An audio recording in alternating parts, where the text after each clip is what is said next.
আটটা আটটা তো পিছন ফেটে দিতেছে রে। আর কত দূর? ভাই এই সোজা রাস্তা দিয়া আর 10 মিনিট আটলেই পৌঁছাই যামু।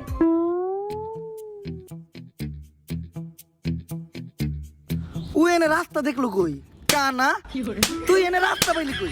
রাস্তা তোর নানি বানাইতে পারে দিতে, রাস্তা মাত্র তুই বানাই দিতে। কানা ইওর অনার, ওদের কোনো সাক্ষী বা প্রমাণ নেই। এ থেকেই বোঝা যায় এই শাহবাগীরা কত বড় অপরাধী। বেশি পাঠক, আপনার কি আর কিছু বলার আছে? ইওর অনার, যে ডাক্তার মৃত ক্যামেরাম্যানটির পোস্টমর্টম করেছে, আমি একবার কাট করাই তাকে ডাকতে চাই। অনুমতি দেওয়া হলো। ডাক্তার সাহেব, ক্যামেরাম্যানের পোস্টমর্টম তো আপনিই করেছেন। ক্যামেরাম্যানের শরীরে কি আসলেই শাহবাগীরোনা ভাইরাসটি পাওয়া গেছে? অবশ্যই শাহবাগীদের গায়ের গামে তীব্র গন্ধেই ক্যামেরাম্যান ফুসফুস ফেটে মারা গেছে। এমনকি শাহবাগীরা যে খোলামেলা দেশে চলাচল করে, কোনো ব্যক্তি যদি ওদের শরীরে কোনো অংশের দিকে